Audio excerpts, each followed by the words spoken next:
Happy to welcome UCLA head coach Mick Cronin and student athletes Tyger Campbell and Jaime Jaquez Jr. Coach, we'll give you the opportunity to make a few remarks and then we'll turn it over to questions. Well, it's great to have Tyger and Jaime here with me. Better coach with good players. Somebody told me get horses and ride them. Since I'm scared to do that, I'm just going to do it in the coaching realm. And we got 2 horses this year. We're going to ride them. So we're excited about the season. We got 5 guys on our team that have played the Final Four, but we got a lot of freshmen as well. So just excited to get started, trying to get Mac and Will back healthy and get back to full strength. But it always makes it nice when you got 2 guys that could both win Player of the Year in the league on your team. We're going to start with Myron on the right. Can't miss those shoes, Myron. Appreciate it. I have 2. I'll start with Jaime. How does it feel to be healthy after all the injuries you had to struggle with last year? Feels pretty good to be healthy. I can't lie.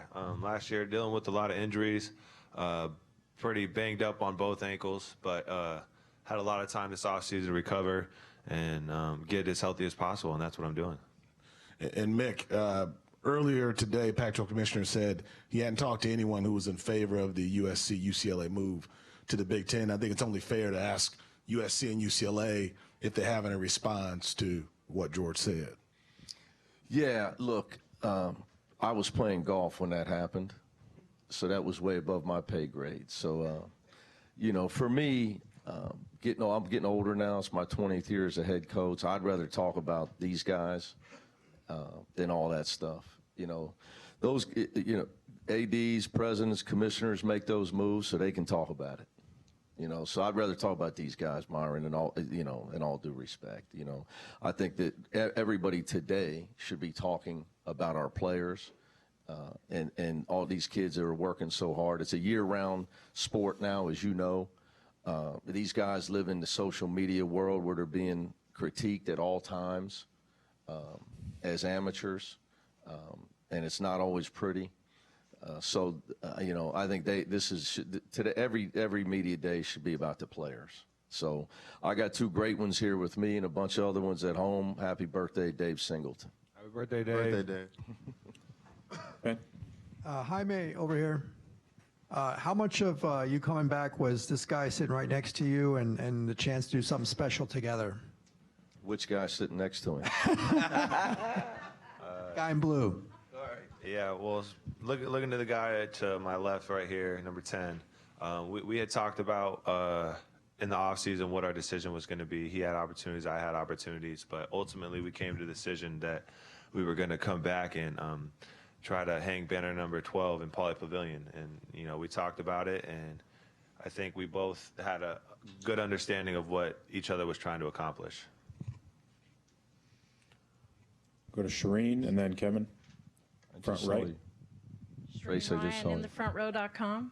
I'm going to miss you, Coach. You always make me laugh. I'm not retiring. I know, but I'm not going to be able to ask you questions. Oh, okay. Okay. When Jalen Hill passed, I saw your tweet talking about social media, and it really shook me because I knew him since he was 14. So I'm interested to getting all your thoughts. You have anything you're going to do special this season, a memorial or anything? Yeah, I mean, look, I got to talk to George Hill about that.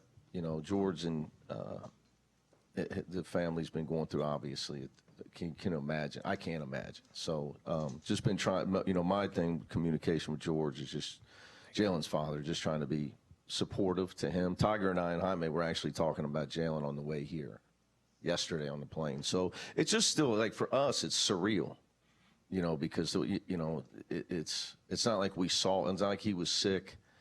He wasn't on our team anymore, but look, he's from Southern California. These guys know him well. So it's really still hard for me. If it's hard for me to believe, and I've been through the passing of people that are close to me. For young people, like Tyger and him were roommates. It was close. It's just really, like he's talked, it's hard to even process that Jalen has passed away. So, but they're definitely, do have some sort of remembrance, of him. It's just, it's a horrible, horrible tragedy that he's gone from us so soon. Kevin? Kevin Dan at Pac-12 Networks. Jaime, continuing our conversation from lunch, what would it mean to you to be the next player of Mexican descent to get to the NBA? And then, Coach, what do you see in Jaime that will make him succeed at the NBA level? I think that would be a big stepping stone for people in my community, especially the Mexican community, to see a guy like me be able to fulfill a dream that I've had since I was a little kid, and just to inspire that next generation of Mexicans and Mexican Americans that want to fulfill their passion, whether it be basketball or anything else. Just to be that beacon to say that, yeah, you can do it too.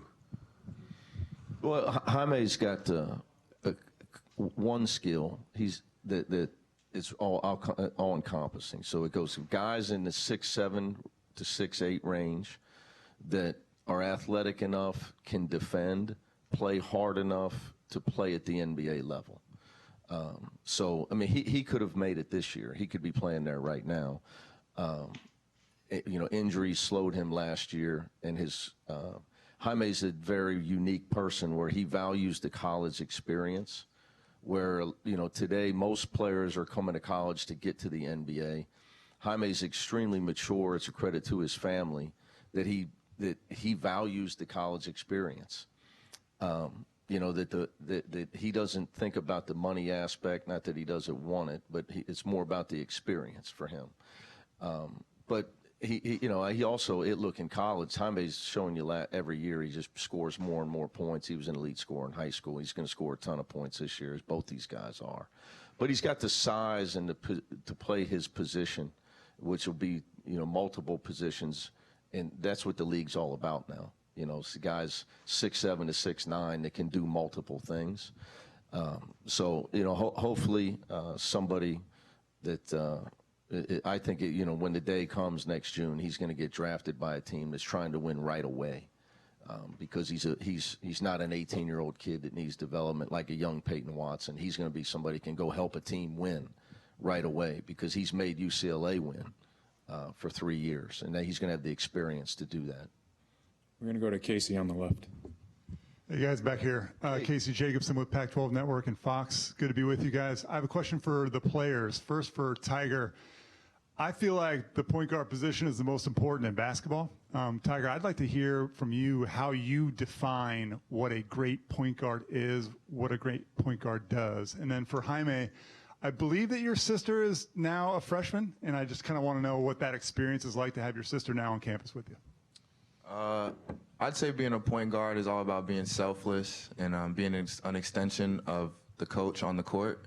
So I just like to be on the court relaying coach's messages and, checking on everybody, making sure they're good, just kind of just playing outside of myself and worrying about the guy next to me, while still I'm trying to add, those things of getting myself going and, just try to add on to my game some.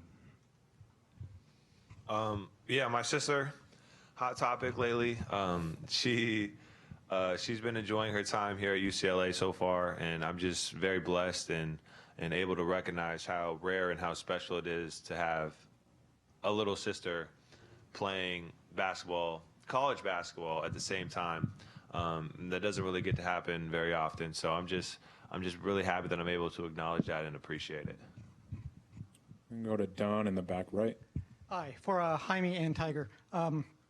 Who do you consider your biggest rivals personally, like in the Pac-12? Is it Zona, because you're battling for top dogs, crosstown rival Trojans, the other Cal schools, and has that evolved over your years playing for the Bruins? Thank you. I say it's everybody, respectfully. But I don't know. I like playing at the McHale Center.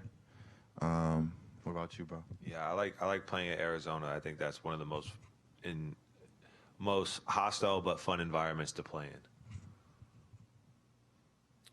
Myron? Making college basketball today, a lot of guards want to be combo guards, not necessarily pure point guards. You have one in Tyger. What advantage to have a veteran point guard on the court does that give your team? Oh, a huge advantage, but those days are over for him. So, for him to be selfless, he needs to shoot more now. He's an elite shooter. one of the best in college basketball. His role is dramatically changing. So he's a veteran, so he knows don't turn the ball over. He knows how to not upset me in practice. But added on that for him, once we got started this summer, has been he must hunt shots for the first time in his career. Like I'm on him. I want him in Steph Curry mode. So the Tiger is the best in the country at taking care of the ball. Can run the pick and roll, run your team is out the window. He's become such an elite shooter that for us to win, he needs to be hunting shots. So I kind of blowing your theory up, but so I think the game, as the game's evolved. With the advent of the three-point line, and when you have a guard that can shoot it off the bounce, that it makes him so hard to guard. Because if for instance in our scrimmage he made 7, but down the stretch because of that they were so guarding him so tight he was going to the basket getting fouled repeatedly, and he's elite at that as well. So it just and on this team we have other point guards. Mari Bailey's a point guard, Dylan Andrews a point guard. So it's going to help Tiger where he doesn't have to bring it up, and he's going to be able to get off the ball some, which makes him happy. He doesn't have to do all the dirty work of bringing it up all the time. Can Tiger respond to that? Go ahead. What was it? Could you say it again, your question? All about what I said. Oh, I just kind of like what I said earlier. I'm just an extension of Coach. If Coach needs me to take more shots for our team, I'm going to take more shots. If Coach needs me to play defense, I'm going to try to pick up full. And if he needs me to pass, I'm going to do that. So I just want to be a team guy, and I'm just here to win. I'd like 30 a game. Since he's going to deliver whatever I ask. Me too. We're going to go to Rocco on the right. Hey, Tiger, Rocco Miller, bracketeer.org. I'm over here to your right. I just had to actually piggyback a little bit off that. I noticed 2 years ago you shot 25% from 3. Smaller sample size, about 70 attempts, went up to 120, 41%, and one of the best in the conference. Obviously, you've become a sniper on top of all your other abilities, leadership and whatnot. So first of all, just in your own words, what was the biggest difference? Was it more the offense playing through you? Was it just a lot of hard work working on that three-point shot? And then follow-up question for you.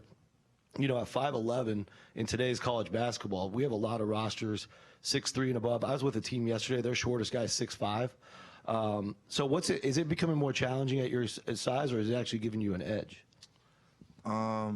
Well, to answer your second question, I've always kind of been a smaller guard, so I've always had to play with a chip on my shoulder. Just like kind of what you said, all the rosters around the country their point guard is 6'2", 6'3". But that's never really bothered me. I've always just gone out and just tried to play with as much heart as I can. And I've been like that since I was a kid. And what was the first question again? Just about your increase from 25 to 41%. Oh, yeah, that was just, I went that summer, Coach just was on my back telling me to stay in the gym. And that's just what I did, trying to get in 4 or 5 times a week and just try to get game-ready shots and just stay in the gym, living there, because it's helped. You see the results, and it makes you just want to keep doing it. Okay, we'll go to Eldridge, back right, and then we'll come up here to John. Eldridge Cousin, Coach. I'm a little bit surprised to hear that, because for me, watching Tiger is really refreshing. You don't see too many true point guards anymore. So I'm going to direct this to Jaime, and I don't know if it's a result of you guys lost Jules Bernard, you lost Johnny Juzang, 2 guys that could really score. But what do you see as a difference in so far this season? Because last year it seemed to me Tiger looked to get everybody else involved, and then when teams dared him to shoot, he knocked it down, which to me is a true point guard. I'm not so much sold on. There isn't really many true point guards anymore in the game. I don't really consider Steph Curry a point guard. He's a scorer, in my opinion. Well, have you noticed the difference this year with Coach saying he wants Tiger to score more versus last year when he looked like he was trying to set up everybody else, didn't do his thing? 100%. Last year we had a different group of guys. We had a lot of guys that could put the ball in the basket. Jules, Johnny were guys that could really shoot the ball at a high clip, and then Cody down in the post. We would definitely try to get him involved in the offense. But now we got a lot of younger guys, and there's definitely a scoring hole to be filled with Johnny and Jules being gone, and Tiger has been stepping up to fulfill that role, and he's been able to shoot at a tremendously high clip, and it's very tough to guard in practice. I can't lie. Trying to chase him off screens, coming off pick and rolls. So to be able to see him go up at everybody offensively really just makes everyone else better. Guys have to defend him. And we're defending, to me, the best point guard in the country every day in practice. So that can only make us as a team that much better. Cool, thank you. All right. Our last question of the day, we'll go to John on the front left. John Gold, Saturday Out West. Mick, kind of echoing that question, replacing a guy like Johnny, is it just, by committee? Do you look at it that way, or is it a certain skill that he has that you're trying to replace? Look, Johnny was a great college scorer. But, we have to, you got Amari Bailey coming in. He's got, clear NBA talent. Dave Singleton did a super year, which we need, we're going to need Dave to be more productive this year. But he's going to get more opportunity, with Johnny gone. So, it's going to be different. I think, look, these two guys can both win Player of the Year in the league. And that's not just because I'm their coach. I mean, it both could be first-team All-Americans at the end of the year. I watch them every day. So they're both more than capable of getting, both of them, 30 on any given night. We had a scrimmage. They both almost got 30. One of them did. One of them almost did. So I'm not that concerned, with replacing Johnny's scoring as much as I'm concerned we're going to have to play a lot of young guys. So we've been working hard on defensively, getting those guys up to speed defensively and up to speed with how hard you got to play and compete in college basketball to win, because they have the talent.